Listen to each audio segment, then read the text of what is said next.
Hello, all you beautiful people out there, and welcome to Saturday Live Stream. And as always, first, we go to Comment of the Week. I'm actually going back in time, a long time, about a year or 7 months, but okay. And it's under Jehovah's Witnesses Paradise Earth, and it is by True TV Animation. It says, "Please don't listen to what Lisa says. Am one of Jehovah's Witnesses, so I'll clear the truth for you. True, Bible does not go straight in saying the earth will become a paradise, but Bible promises helps us know that." I'm reading word for word, people. So this is not my bad grammar. I mean, I'm not a grammar police or anything, but um, this is not my grammar. This is theirs. Please, if you have your Bible, read Revelation 21:4, Isaiah 11:6 through 9, and Isaiah 25:8. Okay. Why do Christians, and yes, people, Jehovah's Witnesses are Christians, whether you want to believe it or not, okay? They are Christians. Just like Baptists are Christians and Catholics are Christians, okay? But why do Christians think we give a flying fuck what their book says? Your book, Christians, is as irrelevant to me as the Quran is to you. So quit throwing Bible verses at me. I'm an atheist. Okay, so now the second thing I have to say about that is the Bible is a piece of shit in and of itself, but the Jehovah's Witness Bible, which is called the New World Translation, is even shittier, if you can believe that, than the piece of shit KJV, NKJV, English Standard Version, and all that other shit. So, it's even shittier, if you can believe that. Because it's not a translation. Okay, they say it is, but it's not. All right, so moving on with True TV Animation. After reading this scriptures, ask yourself, where will death be removed from? Where are will going to build houses or plant food without others stealing. A child will play with wild animals and will not be hurt. Where does that promise indicate? Heaven or earth? Okay. Has it dawned on you, True TV Animation? Has it dawned on you that maybe there's no more death, there's no more stealing, blah, blah, blah, blah, blah, because God's taking them to heaven, which is pure bullshit in and of itself, because there is no afterlife. But, you know, other Christians believe this nonsense. Aside from Jehovah's Witnesses, all Christians believe they're going to go to heaven, okay? So, you know, you have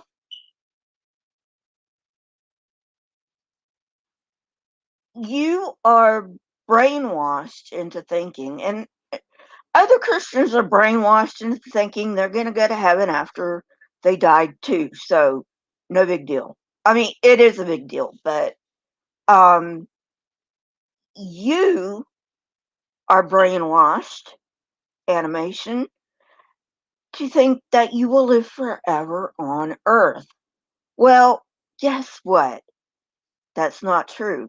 Of course, heaven's not true either, but um, I'm not going to get into that today.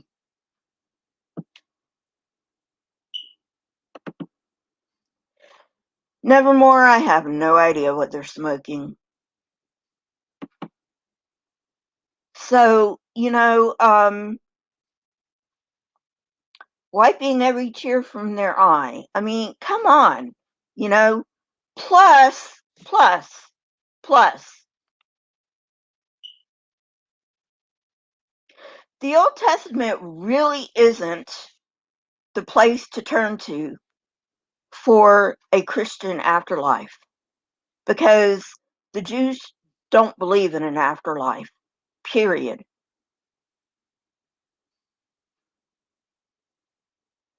And they don't believe in heaven, they don't believe in hell. You die, that's it. That's what the Jews believe. And they've always believed that.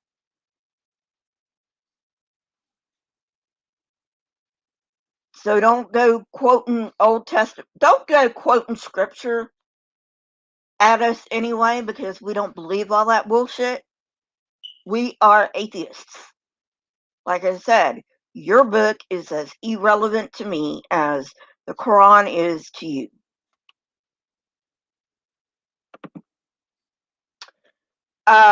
Anyway, um, but yeah, um, FYI, the Jehovah's Witnesses are a cult, and they're just getting cultier every day. So yeah, um, animation. I hope that helped you clear up some misunderstandings. And like I said, don't don't quote scripture at us. We don't give a flying fuck. Okay? Which is strange coming from me because Saturday Livestream is all about making fun of the Bible. But before we make fun of the Bible, we got to do today in history. And I did not know this until I looked it up. Shortly after midnight on June 5th, 1968, Robert Kennedy was shot at the Ambassador Hotel in LA after winning the California presidential primary. Immediately after, he announced to his cheering supporters that the country was ready to end its fractious divisions. Kennedy was shot several times by 24-year-old Palestinian Sirhan Sirhan. He was pronounced dead a day later on June 6, 1968. The summer of 1968 was a tempestuous time in American history. Both the Vietnam War and the anti-war movement were peaking. Martin Luther King Jr. had been assassinated in the spring, igniting riots across the country. In the face of this unrest, President Lyndon B. Johnson decided not to seek a second term in the upcoming presidential election. Robert Kennedy, John's younger brother and former U.S. Attorney General, stepped into this breach and experienced a groundswell of support. Okay, so there's a lot of conspiracies there. There's a lot of conspiracy theories revolving around not only um, President Kennedy's assassination, but also Senator Kennedy's assassination. And I'm not going to go into those. This isn't a conspiracy channel. And to tell you the honest truth, I have no idea what to believe about it. And I really don't care because yes, while it is sad that these people lost their lives, uh I wasn't around back then. I wasn't born until 1977, you know? So anyway, on to the main event, making fun of the Bible. And today we start Deuteronomy. Oh joy. Chapter 1.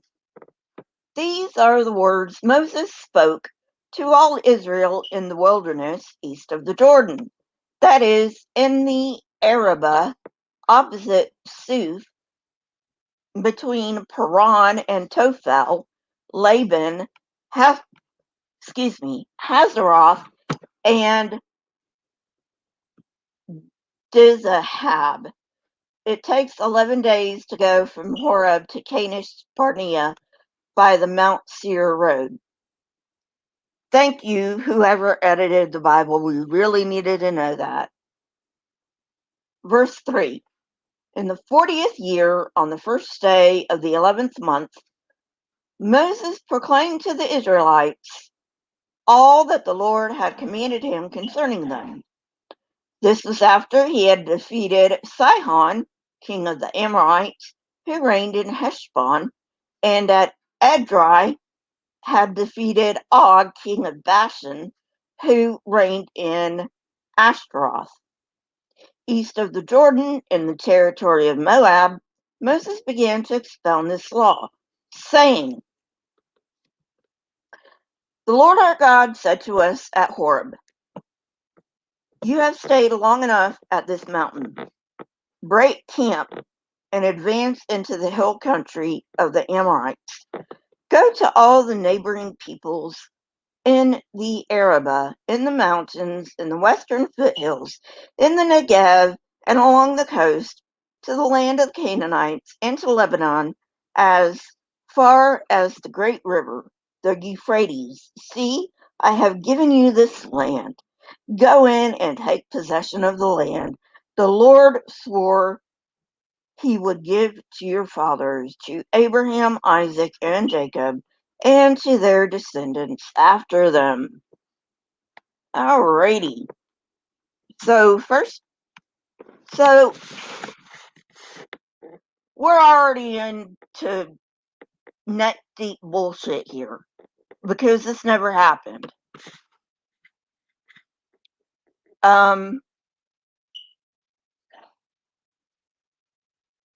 Verse 9. At that time I said to you, you are too heavy a burden for me to carry alone. This is Moses speaking. The Lord your God has increased your numbers so that today you are as numerous as the stars in the sky. Bullshit. May the Lord, the God of your ancestors, increase you 1,000 times and bless you as he has promised. But how can I bear your problems and your burdens and your disputes all by myself? Choose some wise, understanding, and respected men from each of your tribes, and I will set them over you. Whatever happened to the women? I mean, come on. This is supposed to be a loving God here, a God who's supposed to be like, like not ever changing, but apparently he didn't like women in the Old Testament, even though he supposedly made us from dust, which, by the way, dust is rock, okay? Because if you look at Genesis, um, the only thing living before man was the animals, and they had only been made that day.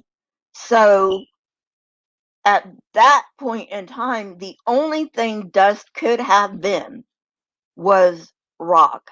So if you ever hear a young earth creationist tell you that we believe we came from rocks, which is absolutely stupid, you can tell them, no, you believe we came from rocks. Verse 14, you answered me. What you propose to do is good.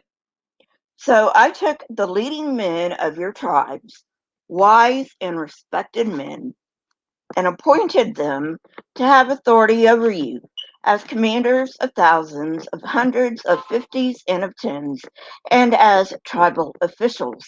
And I charged your judges at that time, hear the disputes between your people and judge fairly, whether the case is between two Israelites or between an Israelite and a foreigner residing among you. Do not show partiality in judging. Hear both small and great alike. Do not be afraid of anyone, for judgment belongs to God. Bring me any case too hard for you, and I will hear it. And at that time I told you everything you are to do.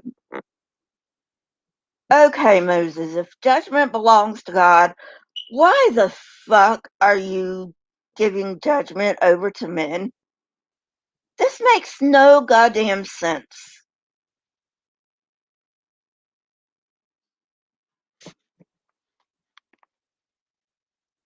Verse 19.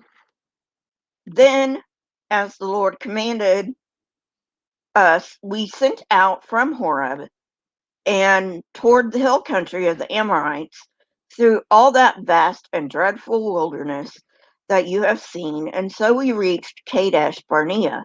Then I said to you, you have reached the hill country of the Amorites, which the Lord our God is giving us. See, the Lord your God has given you the land. Go up and take possession of it, as the Lord, the God of your ancestors, told you.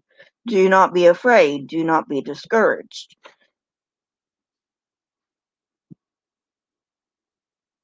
So I just want to say that this book of the law was not quote unquote found until King Josiah decided that he was going to renovate the temple. And many scholars believe that there was no book of the law before King Josiah renovated the temple. They believe that the law was made up in Josiah's time.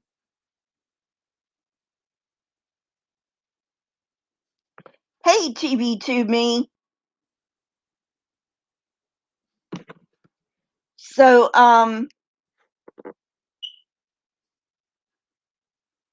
yeah. So anyway,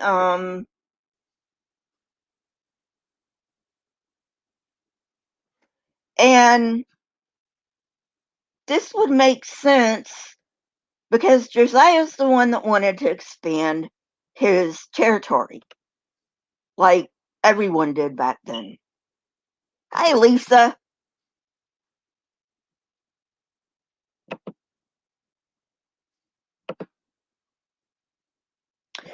Um, so this was like Josiah's way of, I don't know, justifying his expansion of his kingdom. Um,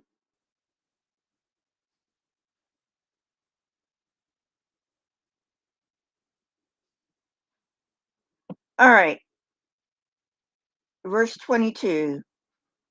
Then all of you came to me and said, let us send men ahead to spy out the land for us and bring back a report about the route we are to take and the towns we will come to. The idea seemed good to me, so I selected 12 of you, one man from each tribe. They left and went up into the hill country and came to the valley of Eshcol and explored it. Taking with them some of the fruit of the land, they brought it down to us and reported, it is a good land that the Lord our God is giving us. But you were unwilling to go up. You rebelled against the command of the Lord your God. You grumbled in your tents and said, the Lord hates us. Actually, that's true. Did you people forget about the the venomous snakes? You know, did you forget about, I don't know, having to eat the same thing forever and ever and ever? I mean, seriously. Yeah, God hates you. Okay? No doubt about it. God hates you if he were real. But anyway, the Lord hates us. So he brought us out of Egypt to deliver us into the hands of the Amorites to destroy us. By the way, at the time this was supposedly written, the Amorites did not exist. So you know that this is not, this is how you know this is not when it's purported to have been written. It's not when it was written, because when it is purported to have been written, the Amorites did not exist. Verse 28. Where can we go? Our brothers have made our hearts melt in fear. They say, the people are stronger and taller than we are. The cities are large, with walls up to the sky. We even saw the Anakites there. Okay, another thing I have to say, at this time, there were no walled cities. Or rather, at the time this is purported to have happened, to have been written, there were no walled cities in Canaan.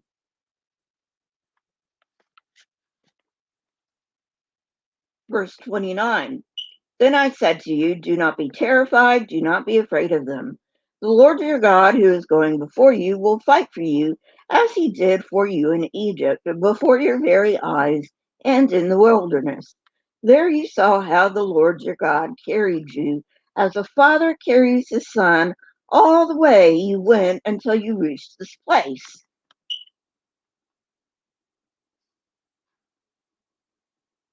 Okay.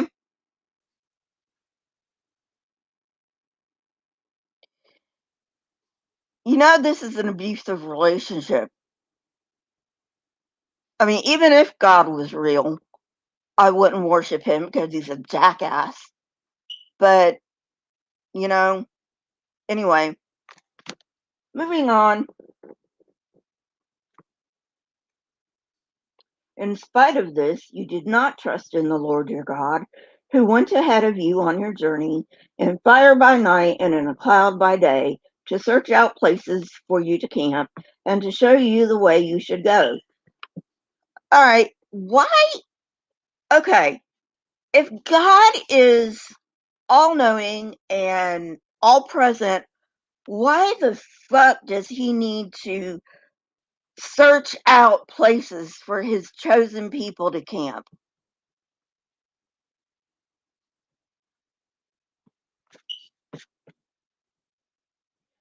Verse 34. When the Lord heard what you said, he was angry and solemnly swore, yeah, God, you need anger management classes. I mean, if you were real, which you're not, but I mean, come on. Verse 35. No one from this evil generation shall see the good land I swore to give your ancestors, except Caleb, son of Jephunneh. He will see it, and I will give him and his descendants the land he set his feet on, because he followed the Lord wholeheartedly. Because of you, the Lord became angry with me also and said, you shall not enter it either. But your assistant Joshua, son of Nun, will enter it. Encourage him because he will lead Israel to inherit it. Okay, that's just a bald-faced lie. These, the editors must have forgotten already what they already edited, because if you remember correctly, God told Moses in this purely fantastical story, God told Moses when he hit the rock so that water would flow from it, that he was not going to cross over into the promised land. So God did not get mad at Moses because of the Israelites. God got mad at Moses because Moses had the nerve to strike a rock instead of talking to it. Alrighty, verse 39. And the little ones that you said would be taken captive, your children, who do not yet know good from bad, they will enter the land. I will give it to them, and they will take possession of it. But as for you, turn around and set out toward the desert along the route to the Red Sea. Then you replied, we have sinned against the Lord. We will go up and fight as the Lord our God commanded us. So every one of you put on his weapons, thinking it easy to go up into the hill country. I got a question. These people were supposedly slaves in Egypt, okay? How the fuck did they get fighting skills?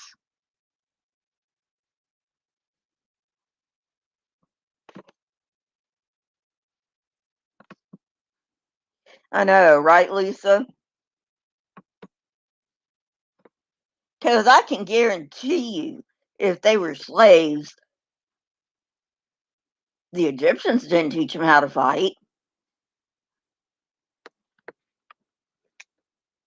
Verse 42. But the Lord said to me, tell them, do not go up and fight, because I will not be with you. You will be defeated by your enemies.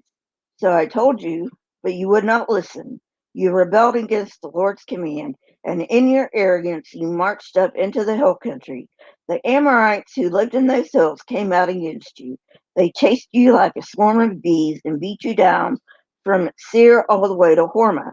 You came back and wept before the Lord, but he paid no attention to your weeping and turned a deaf ear to you. Uh-huh.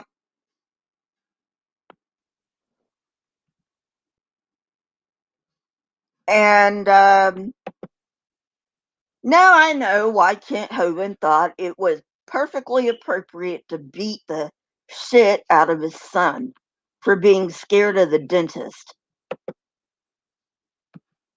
If you don't know that story, go to Logic's channel. It's in one of his uh, 12 Kent Hovind series. I can't remember which one. Verse 46. And so you stayed in Kadesh many days, all the time you spent there. Chapter 2. Then we turned back and set out toward the wilderness along the route to the Red Sea, as the Lord had directed me. For a long time we made our way around the hill country of Seir. Then the Lord said to me, you have made your way around this hill country long enough. Now turn north. Give the people these orders. You are about to pass through the territory of your relatives, the descendants of Esau, who live in Seir. Again, that's a bunch of bullshit. They probably were brethren to the quote unquote Edomites because they were Canaanites. They never were slaves in Egypt. They didn't issue forth from one man called Abraham. Um, they were Canaanites that banded together after the Bronze Age collapse.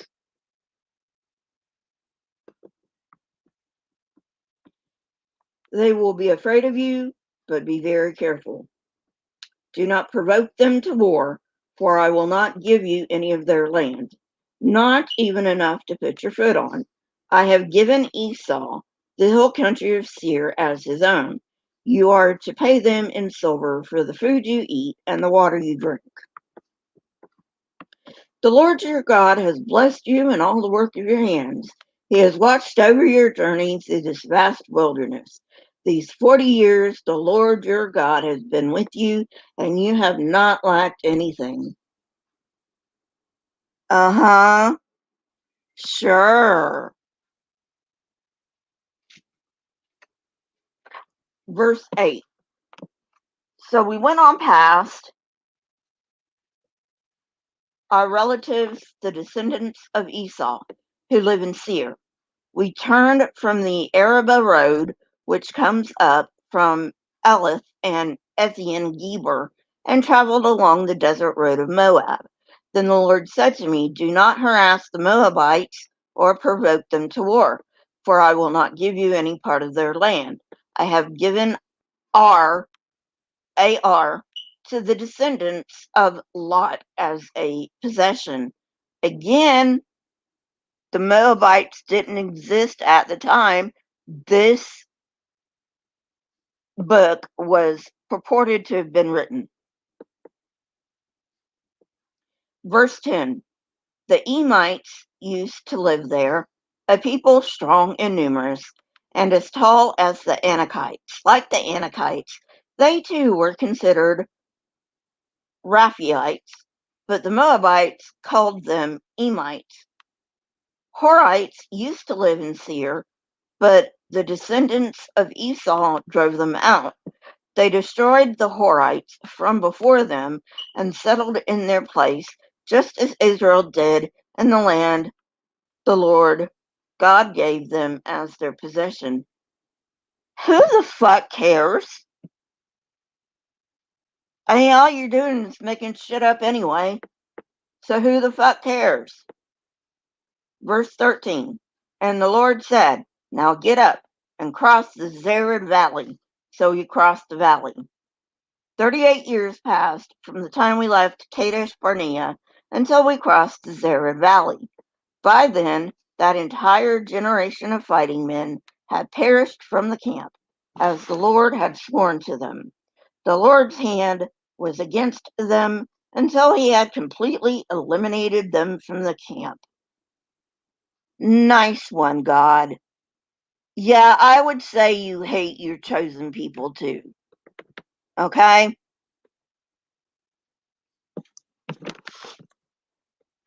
Not that this isn't a bunch of bullshit or anything, but if it was true, you definitely hate your goddamn people. I mean, let's be honest here.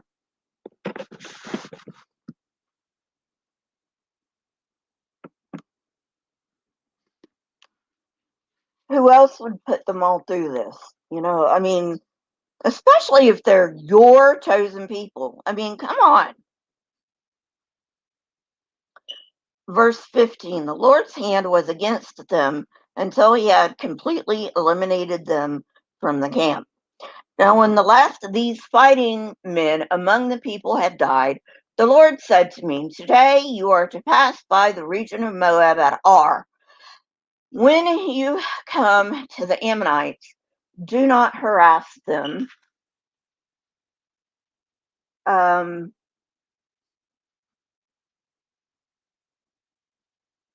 Or provoke them to war. For I will not give you possession of any land belonging to the Ammonites. I have given it as a possession to the descendants of Lot. Again, the Ammonites didn't exist at the time this is purported to have been written. Therefore, we know that it was not written when it is purported to have been written. Verse 29, verse 20. That too was considered a land of the Raphaites, who used to live there. But the Ammonites called them Zamzumites. They were a people strong and numerous, and as tall as the Anakites. The Lord destroyed them from before the Ammonites, who drove them out and settled in their place. The Lord had done the same for the descendants of Esau, who lived in Seir when he destroyed the Horites from before them. They drove them out and have lived in their place to this day. And as far as the Avites, who lived in villages as far as Gaza, the Caphtorites coming out from Caphtor destroyed them and settled in their place. Again, who gives a fuck?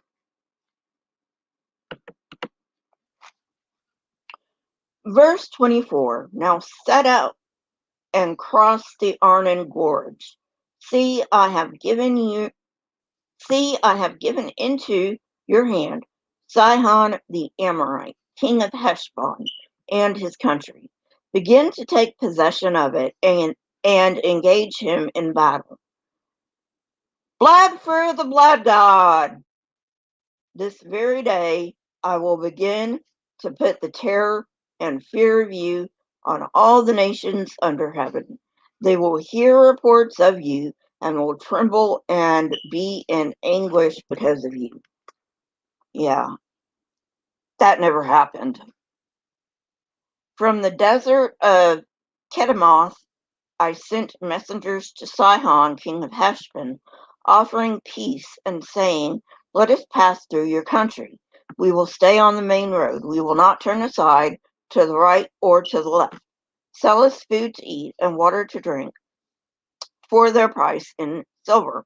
Only let us pass through on foot, as the descendants of Esau, who live in Seir, and the Moabites, who live in Ar, did for us, until we cross the Jordan into the land the Lord our God is giving us. But Sihon, king of Heshbon, refused to let us pass through, for the Lord your God had made his spirit stubborn and his heart obstinate, in order to give him into your hands, as he has now done. Again, why? This is all God's fault.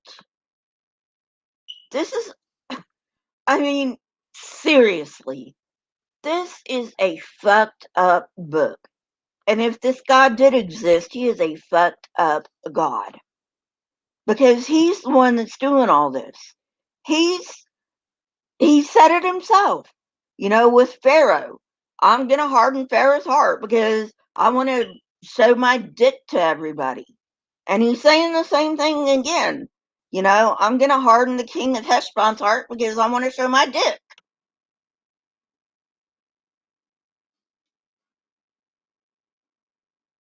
Alrighty. Hang on. Uh,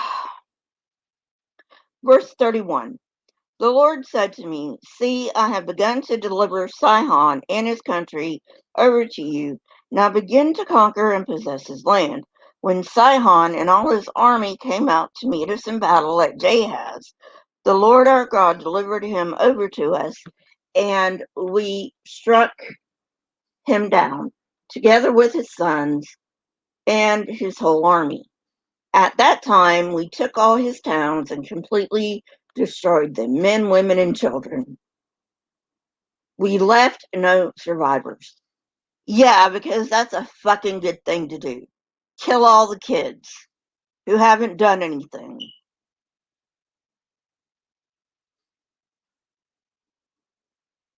Verse 35. But the livestock and the plunder from the towns we had captured, we carried off for ourselves. From Aurora on the rim of the Arnon Gorge, and from the town in the gorge, even as far as Gilead, not one town was too strong for us.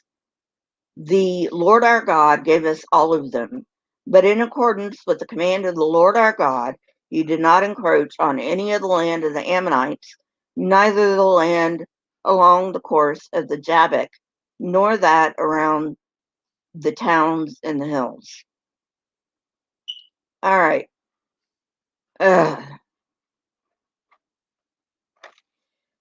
Chapter 3. Next, we turned and went up along the road toward Bashan. And Og, king of Bashan, with his whole army, marched out to meet us in battle at Edrei. The Lord said to me, "Do not be afraid of him, for I have delivered him into your hands along with his whole army and his land. Do to him what you did to Sihon, king of the Amorites, who reigned in Heshbon." So the Lord our God also gave into our hands Og, king of Bashan, and his army. We struck them down, leaving no survivors. Again, how is this a good story? How is this good? You're killing everyone. How is this good? It's not. It just isn't. It fucking isn't. Killing people is not a good thing. Verse 4. At that time we took all his cities.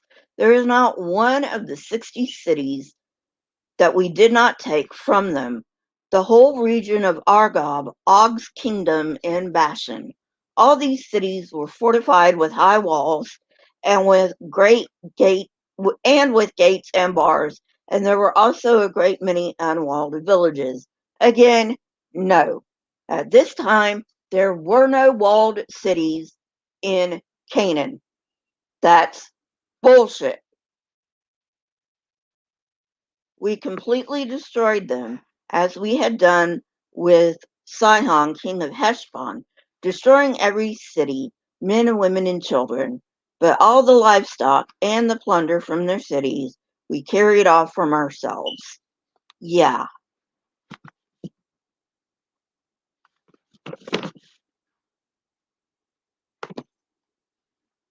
you're gross.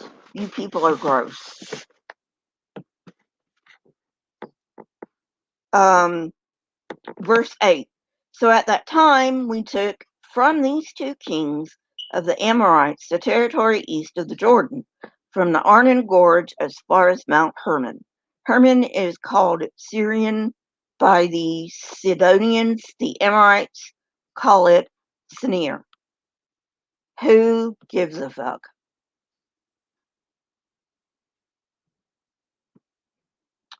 Um, Verse 10. We took all the towns in the plateau, and all Gilead, and all Bashan as far as Selecah and Edrei, towns of Og's kingdom in Bashan. Og, king of Bashan, was the last of the Rephaites. His bed was decorated with iron and was more than 9 cubits long and 4 cubits wide.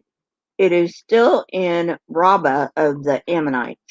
Of the land we took over at that time, I gave the Reubenites and the Gadites the territory of Aurora by the Arnon Gorge, including half the hill country of Gilead, together with its towns. The rest of Gilead and also all of Bashan, kingdom of Og, I gave to the half tribe of Manasseh. Again, we don't give a fuck. The whole region of Argob in Bashan used to be known as the land of the Rephaites. Jair, a descendant of Manasseh, took the whole region of Argob as far as the borders of the Geshurites and the Maccathites. It was named after him, so that to this day Bashan is called Haveth Jair. And I gave Gilead to Machir.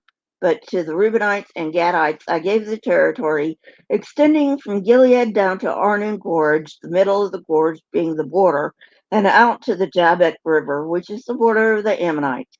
Its western border was the Jordan, and in the Arabah from the Kinnereth to the Sea of Arabah, that is the Dead Sea, below the slopes of Pisgah. I commanded you at that time, the Lord your God has given you this land to take possession of it, but all your able-bodied men armed for battle must cross over ahead of the other Israelites. However, your wives, your children, and your livestock, I know you have much livestock, may stay in the towns I have given you until the Lord gives rest to your fellow Israelites as he has to you, and they too have given over the land the Lord your God is giving them across the Jordan.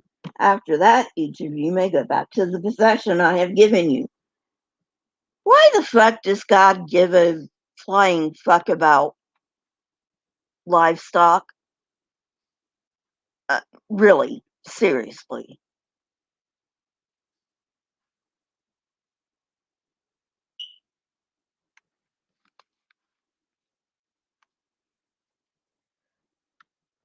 Um, verse 21. At that time I commanded Joshua, you have seen with your own eyes all that the Lord your God has done to these two kings. The Lord will do the same to all the kingdoms over there where you are going. Do not be afraid of them. The Lord your God himself will fight for you. At that time I pleaded with the Lord, Sovereign Lord, you have begun to show your servant your greatness and your strong hand. For what God is there in heaven or on earth who can do the deeds and mighty works you do? Let me go over and see the good land beyond Jordan and that fine hill country in Lebanon. Let's see what God is as good as you are. Um,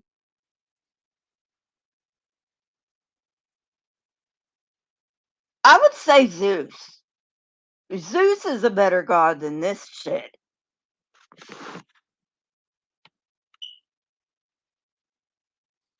But because of you, the Lord was angry with me and would not listen.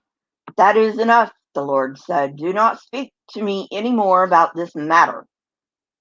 Go up to the top of Pisgah and look west and north and south and east. Look at the land with your own eyes, since you're not going to cross this Jordan. But commission Joshua and encourage and strengthen him, for he will lead this people across and will cause them to inherit the land that you will see. So he stayed in the valley near Beth Peor. And this is how God holds a grudge. Not that he can't hold a grudge because he's totally non existent, but that's another story for another day. Verse 15. You saw no form of any kind the day the Lord spoke to you at Horeb out of the fire. Therefore, watch yourselves very carefully, so that you do not become corrupt, and make for yourselves an idol, an image of any shape, whether formed like a man or a woman, or like any animal on earth, or any bird that flies in the air, or like any creature that moves along the ground, or any fish in the waters below. And when you look to the sky and see the sun, the moon, and the stars, all the heavenly array, do not be enticed into bowing down to them and worshiping things the Lord your God has appointed to all the nations under heaven. But as for you, the Lord took you and brought you out of the iron smelting furnace, out of Egypt, to be the people of his inheritance, as you are now. You know, God, the way you treat your people, no. No, thank you. Verse 21. The Lord was angry with me because of you. Again, no, he wasn't. He was angry because you struck a rock instead of talking to it. Of course, they're both dumbass things to do, but um, and he solemnly swore that I would not cross the Jordan and enter the good land the Lord your God is giving you as your inheritance. I will die in this land. I will not cross the Jordan, but you are about to cross over and take possession of that good land. Be careful not to forget the covenant of the Lord your God that he made with you. Do not make for yourselves an idol in the form of anything the Lord your God has forbidden. For the Lord your God is a consuming fire, a jealous God. Well, gee, God, that's great. I thought jealousy was a sin. Apparently not for you, though, because you're, the exception to your own rules, I guess. Remember the day you stood before the Lord your God at Horeb, when he said to me, "Assemble the people before me and hear my words, so that they may learn to revere me as long as they live in the land and may teach them to their children." Yeah, because we gotta stroke God's ego.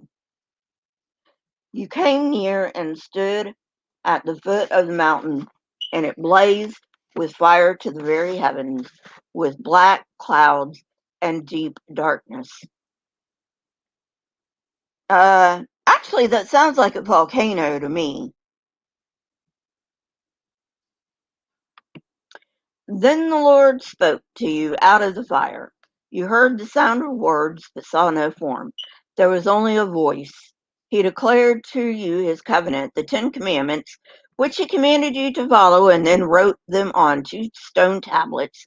And the Lord directed me at that time to teach you the decrees and laws you are to follow in the land that you are crossing the Jordan to possess.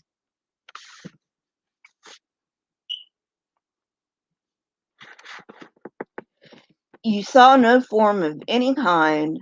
The Lord spoke to you of Horeb out of the fire. Therefore, watch yourselves carefully, so that you do not become corrupt and make yourselves an idol of any image. He's just repeating himself. I don't know why. Maybe because he's got dementia. Who knows?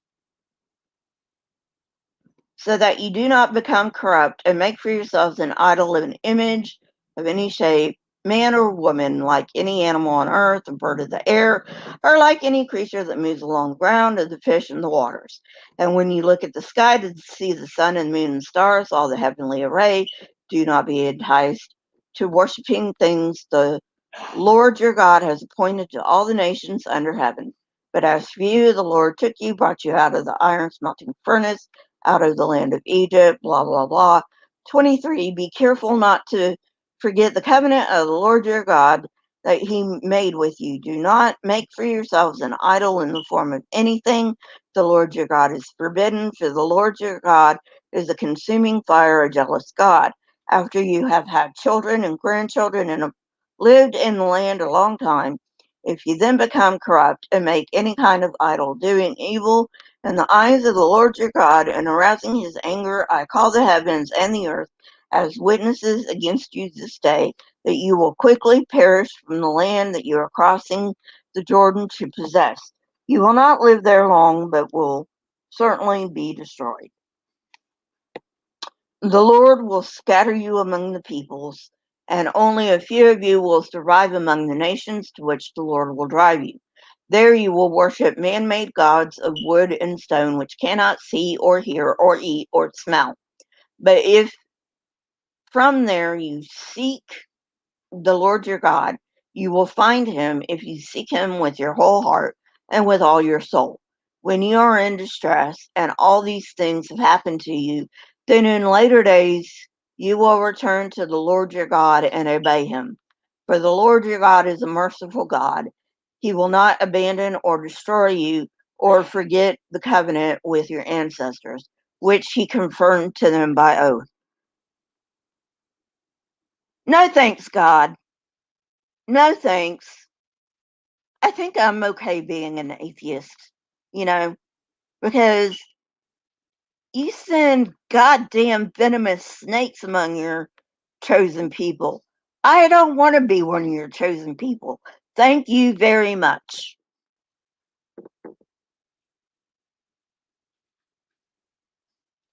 Verse 32. Ask now about the former days, long before your time, from the day God created human beings on the earth. Ask from one end of the heavens to the other, has anything so great as this ever happened, or has anything like it ever been heard of? Yeah, God does like tooting his own horn. Has any other people heard the voice of God speaking out of fire as you have? No, and that's the point, isn't it? And lived. Has any God ever tried to take for himself one nation out of another nation by testings, by signs, by wonders, by war, by mighty hand and an outstretched arm, or by great and awesome deeds like all the things the Lord your God did for you in Egypt before your very eyes? No, because gods do not exist. Verse 35. You were shown these things so that you might know that the Lord is God. Besides him there is no other. From heaven he made you hear his voice to discipline you. Yeah. Sounds like an abusive relationship to me. I hurt you because I love you.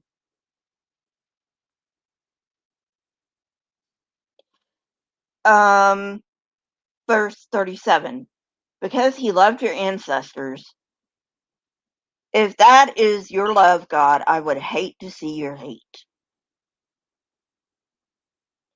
Because he loved your ancestors and chose their descendants after them, he brought you out of Egypt by his presence and great strength, to drive out before you nations greater and stronger than you, and to bring you into their land, to give it to you for your inheritance as it is today. Why? Why? Verse 39. Acknowledge and take heart this day that the Lord is God in heaven above and on earth below. There is no other. No thanks. No thanks. Keep his decrees and commands. Oh, you mean like killing people? No, I'm more moral than that. Keep his decrees and commands, which I am giving you today, so that it may go well with you and your children after you, and that you may live long in the land the Lord your God gives you for all time. Well, see, the thing is, he didn't give it to them for all times now, did he? Because the United Nations actually had to create the nation of Israel in 19 something. I mean, Israel hasn't existed all that long, not in modern times. So, yeah, he didn't really give the land to them forever and ever, now did he? Verse 41. Then Moses set aside 3 cities east of the Jordan, to which anyone who had killed a person could flee if they had unintentionally killed a neighbor without malice aforethought. They could flee into one of these cities and save their life. The cities were these: Bezer in the wilderness plateau for the Reubenites, Ramoth in Gilead for the Gadites, and Golan and Bashan for the Manassites. This is the law Moses set before the Israelites through the stipulations, decrees, and laws Moses gave them when they came out of Egypt and were in the valley near Beth Peor, east of the Jordan, and in the land of Sihon, king of the Amorites, who reigned in Heshbon and was defeated by Moses and the Israelites as they came out of Egypt. They took possession of his land, and the king of Og, king of Bashan, the 2 Amorite kings east of the Jordan. This land extended from Aroer on the rim of the Arnon Gorge to Mount Sirion, that is Hermon, and included all the Arabah east of the Jordan as far as the Dead Sea below the slopes of Pisgah. And this, my friends, is what this fucking book is all about. Land. Chapter 5. Moses summoned all Israel and said, Hear, Israel, the decrees and laws I declare in your hearing today. Learn them and be sure to follow them. The Lord our God made a covenant with us at Horeb. It was not with our ancestors that the Lord made this covenant, but with us, with all of us who are alive here today. The Lord spoke to you face to face out of the fire on the mountain. At that time I stood between the Lord and you to declare to you the word of the Lord, because you were afraid of the fire and did not go up the mountain. And he said, I am, okay, God to say something here. There is a discrepancy here, because the Israelites were not afraid to speak to God. Okay? God is the one that said, if you believe this rubbish, okay? Um, God is the one that said, Nobody comes near this goddamn mountain because it's my goddamn mountain. Only Moses and Joshua are going to come up this goddamn mountain because it's mine.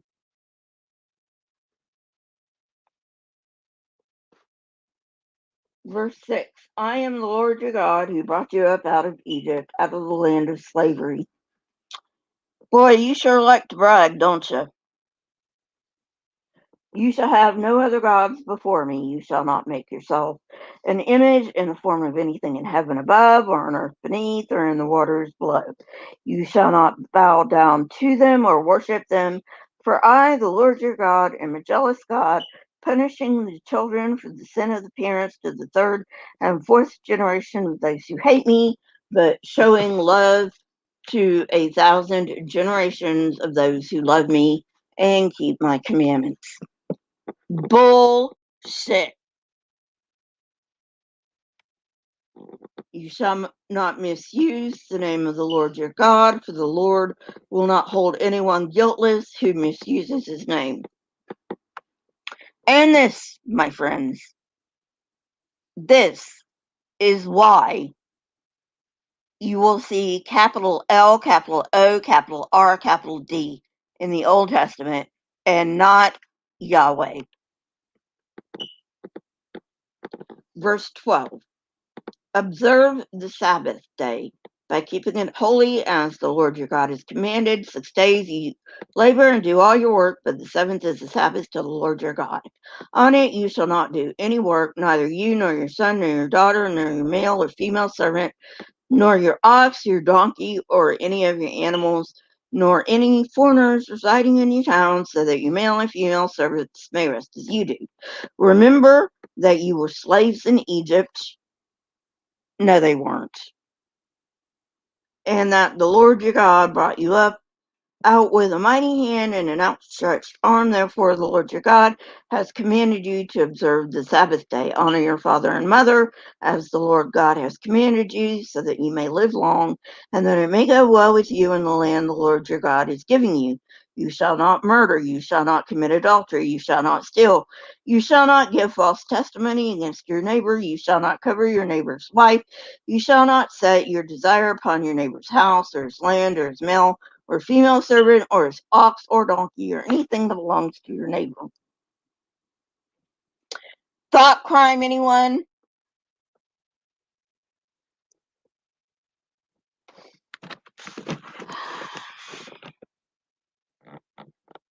Verse 22. These are the commandments the Lord proclaimed in a loud voice to your whole assembly there on the mountain, from out of the fire, the cloud, and the deep darkness. Another blatant contradiction. Another blatant contradiction. Just a few verses ago, if you believe this shit, Moses said, God didn't talk to you because he didn't want to talk to you. He talked to me. And now he's saying, oh, yeah, God talked to you.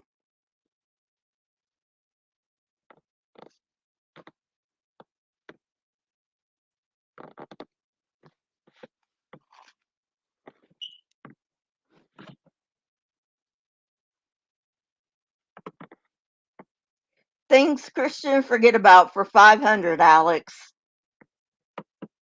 That's a good one.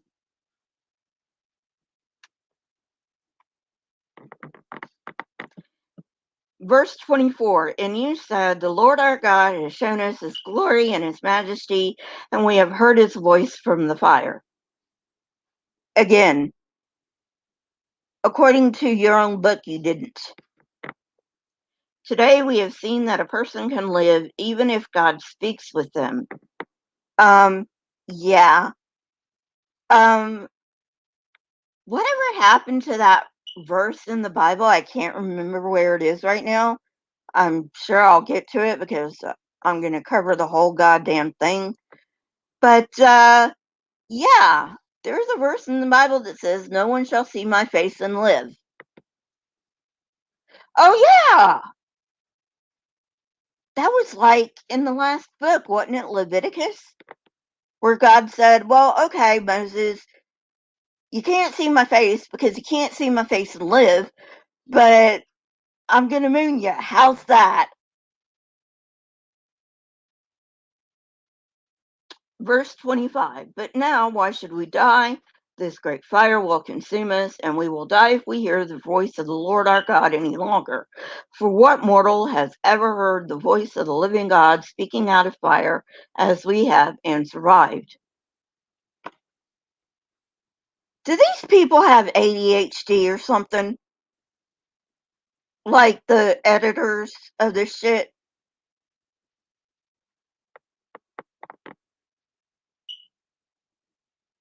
Verse 27, go near and listen to all that the Lord our God says. Then tell us whatever the Lord our God tells you. We will listen and obey. The Lord heard you when you spoke to me, and the Lord said to me, I have heard what these people said to you. Everything they said was good. Oh, that their hearts would be inclined to fear me and keep all my commands always, so that it might go well with them and their children forever. No, God, you know what? If you're really loving, you would not ask people to fear you. That's not what a loving God does.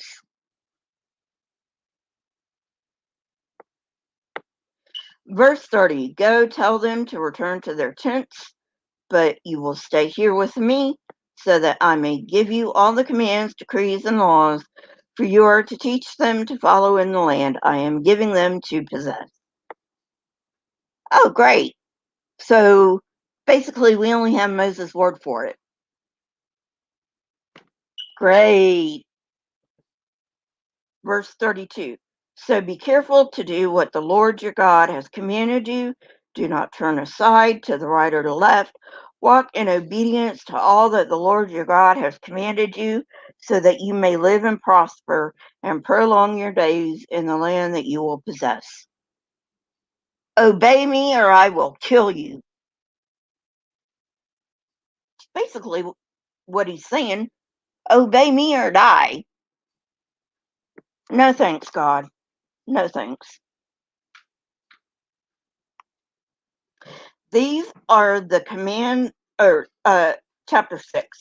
These are the commands, decrees, and laws the Lord your God directed me to teach you to observe in the land that you are crossing the Jordan to possess, so that you, your children, and their children after them may fear the Lord your God as long as you live, by keeping all his decrees and commands I give you, and so that you may enjoy life. Hear, Israel, and be careful to obey, so that it may go well with you, and that you may increase greatly in the land flowing with milk and honey, just as the Lord, the God of your ancestors, promised you. Hear, O Israel, the Lord our God, the Lord is one. And this is why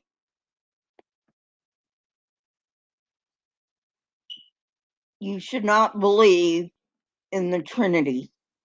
It's right here. Hear, O Israel, the Lord our God is one God. Can it get any plainer than that?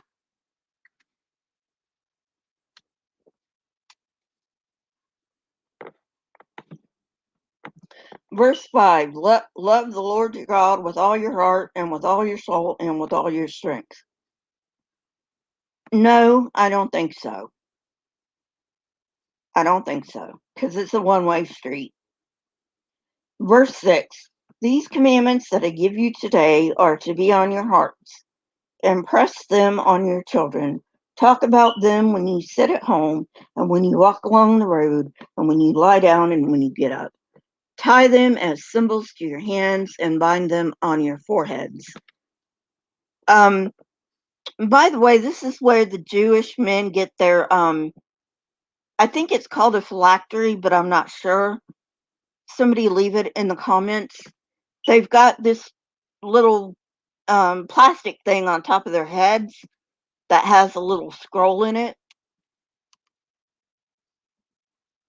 and that's where they get it from. Verse 10. When the Lord your God brings you into the land he swore to your fathers, to Abraham, Isaac, and Jacob, to give you, a land with large, flourishing cities you did not build.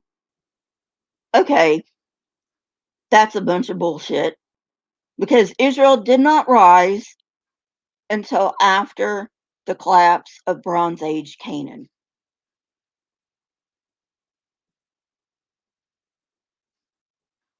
Verse 11, houses filled with all kinds of good things you did not provide, wells you did not dig, and vineyards and olive groves you did not plant.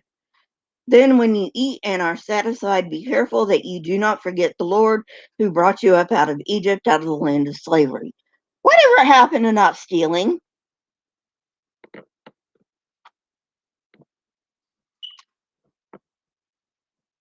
Did you already forget your command not to steal, God?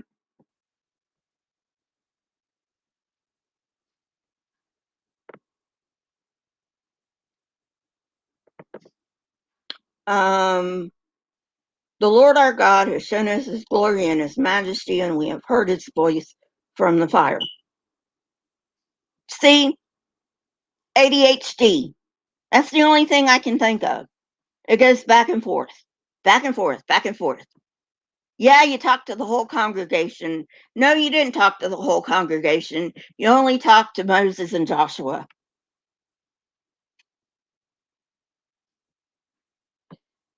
Verse 25, but now why should we die? This great fire will consume us, and we will die if we hear the voice of the Lord our God any longer.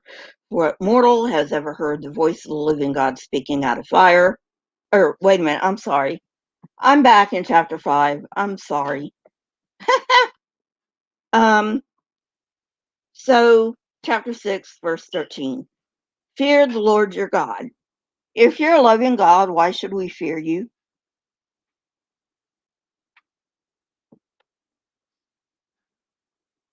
Serve him only and take your oaths in his name. Do not follow other gods, the gods of the peoples around you, for the Lord your God, who is among you, is a jealous God, and his anger will burn against you, and he will destroy you from the face of the land. Do not put the Lord your God to the test, as you did at Massah. Be sure to keep the commands of the Lord your God and the stipulations and decrees he's given you. No, thank you. Verse 18.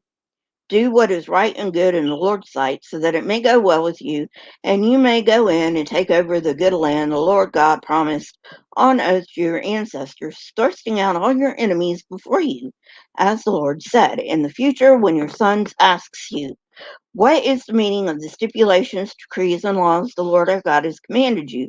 Tell him we were slaves of Pharaoh in Egypt. Again, never happened. But the Lord brought us out of Egypt with a mighty hand. Before our eyes, the Lord sent signs and wonders, great and terrible, on Egypt and the Pharaoh and his whole household. But he brought us out from there to bring us in and give us the land he promised on oath to our ancestors. The Lord commanded us to obey all those decrees and to fear the Lord our God, so that we might always prosper and be kept alive, as is the case today. And if we are careful to obey all this law before the Lord our God as he commanded us, that will be our righteousness. There's not much righteousness in that law, God.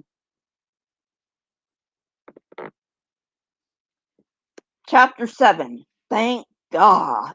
Thank goodness we are almost done with this crazy shit for today. Chapter 7. When the Lord your God brings you into the land you are entering to possess and drives out before you many nations, the Hittites, Girgashites, Amorites, Canaanites, Perizzites, Hivites, and Jebusites, 7 nations longer and stronger than you. Bullshit. And when the Lord your God has delivered them over to you, and you have defeated them, then you must destroy them totally. Make no treaty with them, and show them no mercy. Do not intermarry with them. Do not give your daughters to their sons, or take their daughters for your sons, for they will turn your children away from following me to serve other gods, and the Lord's anger will burn against you and will quickly destroy you.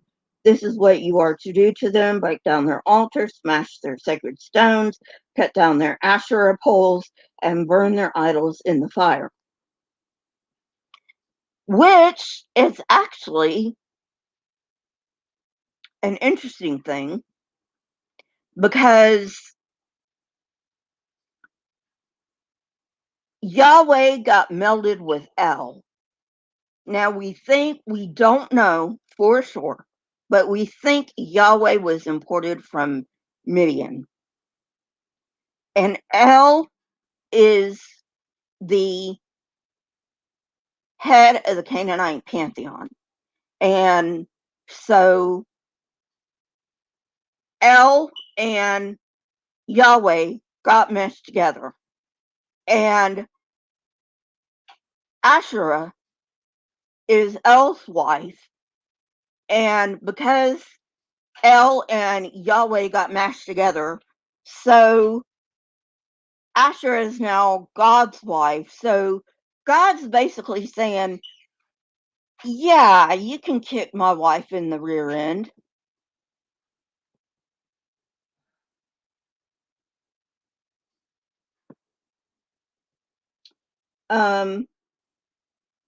Verse 6. For you are a people holy to the Lord your God. The Lord your God has chosen you out of all the people of the face of the earth to be his people, his treasured possession. The Lord did not set his affection on you and choose you because you were more numerous than other people, for you were the fewest of all peoples, but it was because the Lord loved you and kept the oath he swore to your ancestors, that he brought you out with a mighty hand and redeemed you from the land of slavery, from the power of Pharaoh, king of Egypt. Know therefore that the Lord your God is God. He is the faithful God, keeping his covenant of love to 1,000 generations of those who love him and keep his commandments.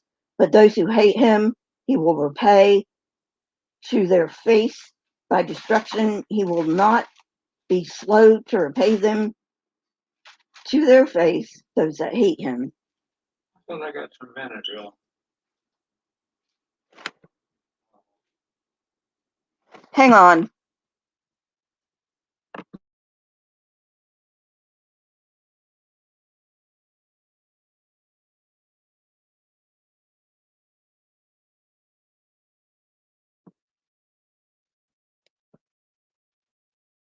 Verse 11. Therefore, take care to follow the commands, decrees, and laws I give you today. If you pay attention to these laws and are careful to follow them, then the Lord your God will keep his covenant of love with you, as he swore to your ancestors. God, if this is love, you can have it. He will love you and bless you and increase your numbers. He will bless the fruit of your womb, the crops of your land, your grains, new wine, olive oil, calves, your herds, and the lambs of your flocks in the land he swore your ancestors to give you. You will be blessed more than any other people. None of your men or women will be childless. Oh my God, I am so sorry. That is just, oh my God. Yeah, like that really happened. None of your couples are going to be childless, but they were. Yeah. Verse 15.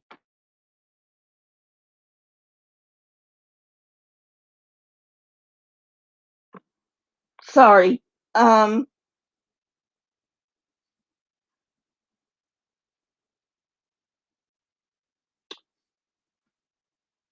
where was I? Verse 14. You will be blessed more than any other people. None of your men or women will be childless. Oh my God. Yeah. Yeah, there were plenty of childless couples in ancient Israel, you idiot. Yeah. Well, you really kept that promise, didn't you?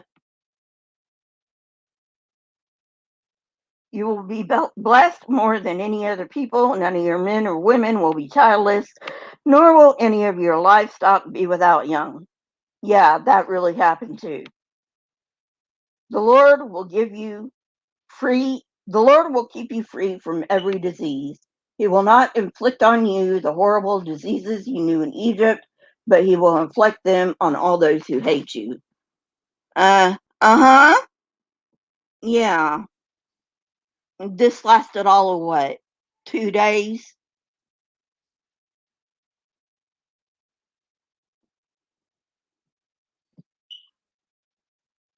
He will not inflict on you the horrible diseases you knew in Egypt, but he will inflict them on all who hate you. You must destroy all the peoples the Lord your God gives over to you. Do not look on them with pity and do not serve their gods, for that will be a snare to you. Well, gee, God, you're supposed to be compassionate. That doesn't sound compassionate to me, or merciful. Verse 17, you may say to yourselves, these nations are stronger than we are. How can we drive them out? But do not be afraid of them. Remember well what the Lord your God did to Pharaoh and to all Egypt. You saw with your own eyes the great trials and signs and wonders, the mighty hand and the outstretched arm with which the Lord your God brought you out. Yeah, because you killed all the firstborn in Egypt, and then right afterward, the women are not only crying because they lost their children, but you decided to drown the entire Egyptian army in the Red Sea. That is, if this was real, which it isn't. Yeah, you're one humdinger of a god, aren't you, God?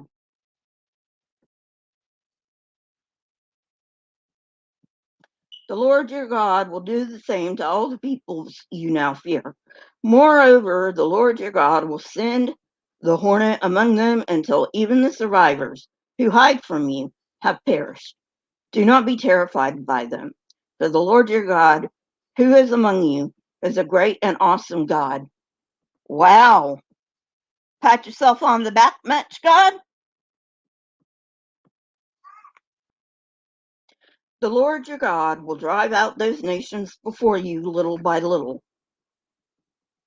Um, okay. Again, these editors have ADHD because just a few verses ago, they said that God told them to kill everyone. And now they're saying God's going to drive them out little by little. Come on, people.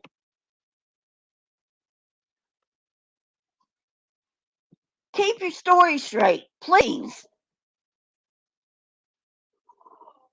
You will not be allowed to eliminate them all at once, or the wild animals will multiply around you. But the Lord your God will deliver them over to you, throwing them into great confusion until they are destroyed. He will give their kings into your hand. You will wipe out their names from under heaven. No one will be able to stand up against you. You will destroy them. The images of their gods you are to burn in the fire. Do not covet the silver and gold on them. Do not take it for yourselves, or you will be ensnared by it, for it is detestable to the Lord your God. Do not bring a detestable thing into your house, or you, like it, will be set apart for destruction. Regard it as vile and utterly detest it, for it is set apart for destruction. And thank God Almighty that doesn't even exist. That is fucking it for today. I, seriously, I cannot believe I bought this bullshit for 40 years. And no, that is not a symbolic number like it is in the Bible. It's a literal number. I was a Christian for 40 years. I bought this bullshit for 40 years. How I did that, I have no idea. All you gotta do is read this shit. All you gotta do is read this shit. and you will see it makes no goddamn sense. The editors, I swear to God, they had ADHD, because they can't even remember what they said 2 verses ago.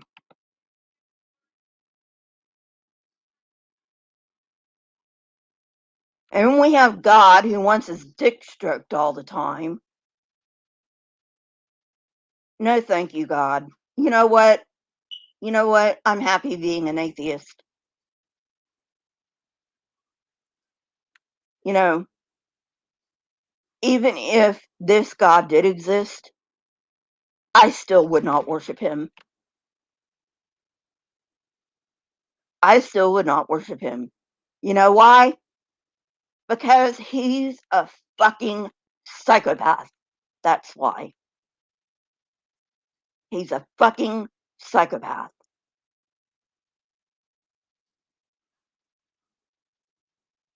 Anyway, that's it for today. Please drop a like. If you have not subscribed and you like this channel, please subscribe. Leave comments down below because comments trigger the YouTube algorithm. If you want to become a member, press the join button. All links are in the description, including my Teespring store. Remember, I have a new line out called I Call Bullshit on the Bible. So, anyway, have a wonderful day, everyone.